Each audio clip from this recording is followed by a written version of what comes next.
The Justice Secretary, Jack Straw, has a reputation for many things, and one of them is standing on a soapbox in his Blackburn constituency to speak up for politics and politicians.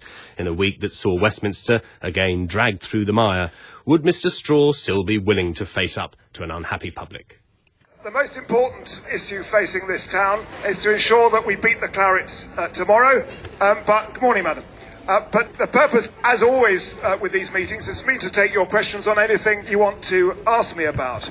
I'll deal with the issue of the reputation of Parliament, because it's been a terrible situation and a terrible self-inflicted wound. First of all, there's an audit taking place of members' expenses and their tax position, and where people are required to, they'll have to pay money back. The lady asks, what is Gordon Brown going to do to stop all these bonuses like they got in America?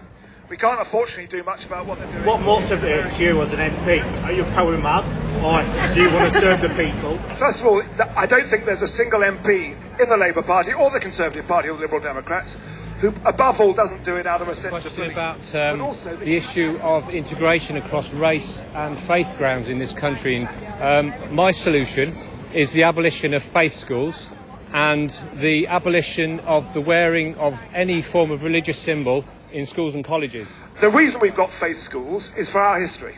I'm thinking about this a lot because I've drawn the short straw and I'm appearing on the panel of Question Time next Thursday with Nick Griffin from the BNP. We're now about 100 strong here. I don't think for a second that you should tell people they can't wear crosses or symbols, and good luck to anybody who tries to do that, because I'm not going to help them. You walk into the majority of the companies nowadays, you'll find that you've got mainly Asians, Muslims, so on and so forth, and very little of the English people. Why can they pull the race card? Why can't we? When I go to white areas, people say all the money's going to Asian areas. Interestingly, when I go to Asian areas, people say all the money's going to white areas. Any other questions, folks? I know it's a bit cold. No? Thank you very much indeed for listening. And don't forget, if you can't get to Rovers tomorrow, get down on your knees in church, or the mosque, or the synagogue, wherever you are, and pray very hard. There are many, many reasons why I want us to win tomorrow, one of which is that I won't be able to abide the text I get from Alistair Campbell if we don't. Did you hear much of that? What did you make of Mr Straw's public meeting? It's a brilliant meeting. You liked it? Yeah. These are the main issues at the moment in the media, innit? I think there is a lot of racial tension, although not as bad as some places in the UK.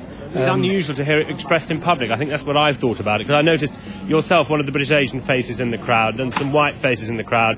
People were talking in a public forum about it, and I thought that was perhaps rather unusual.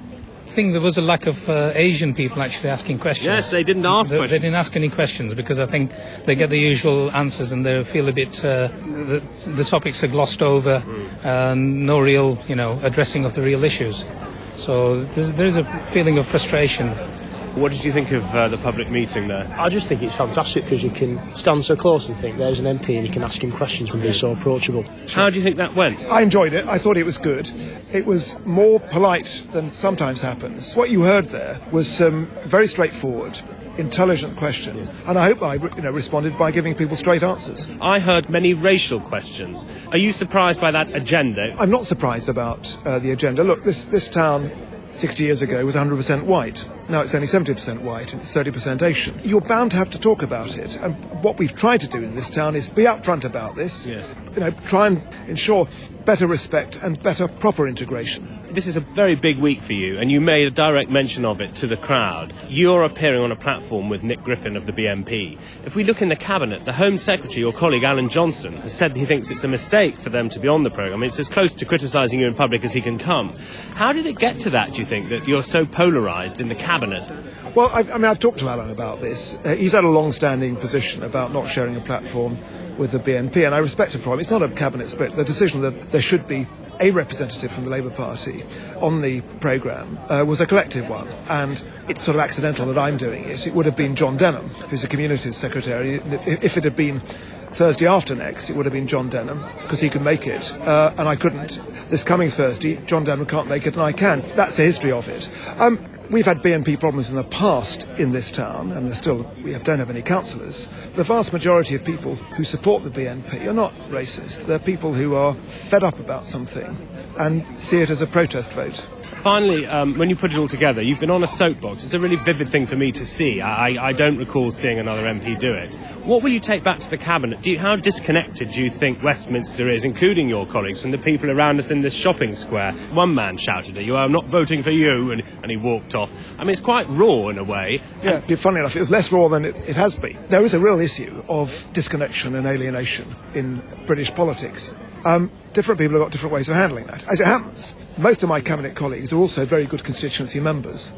But I often say to folk, you don't have to put out expensive leaflets. What you can do is just get a box and stand on it. It's actually much less frightening than people think. I mean, I did this in desperation 26 years ago because I thought I would lose my seat as I did everybody else.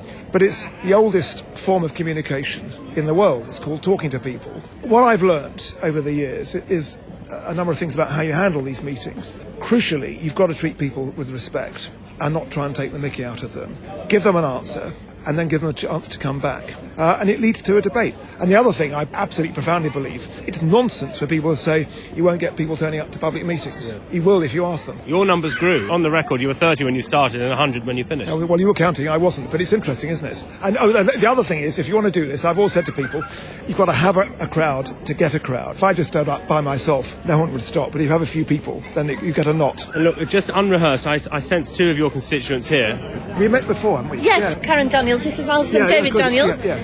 When are you going to put money into the railways? We are putting money into railways, and what I'm trying to do... We think it's splendid that he comes. Jack Straw is a different brand to most politicians, Yes, really, and the isn't thing it? is, Honestly. I can't stand Gordon Brown. I couldn't vote for him, but if Jack Straw was Prime Minister, it would be a bit different. We'd definitely vote for him. I mean, we're more likely going to vote Conservative, but I'll vote for Jack Straw. I think he's all right. I will vote for Jack, but not in the general election, because the expenses, it's tarnished them all, hasn't it? People like Jack Straw and Widdicombe, people who speak their mind. Yeah, call a spade a spade. Call a spade a spade, we appreciate. People like Alistair Campbell, or Ruth Kelly, or Harriet Harman. That's a different kettle of fish, isn't it? No. You switched it off, yeah. Who can say? It's always very clear when it's on and when it's off. We'll follow other parties in the coming months, but that's bringing us close to the end of the programme, Views from Blackburn.